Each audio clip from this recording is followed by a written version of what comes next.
Vamos a realizar un ejercicio para mejorar las rotaciones de hombro. El paciente se tiene que colocar en decúbito supino o boca arriba, con las rodillas flexionadas, el brazo en una separación de 90 grados y con una flexión también de 90 grados entre el brazo y el antebrazo.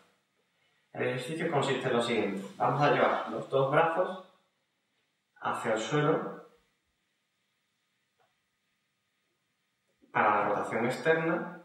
Volvemos a la línea media y ahora vamos a dirigirnos también hacia el suelo en rotación interna, procurando que los hombros estén bien pegados al suelo para que no se vayan en anterioridad.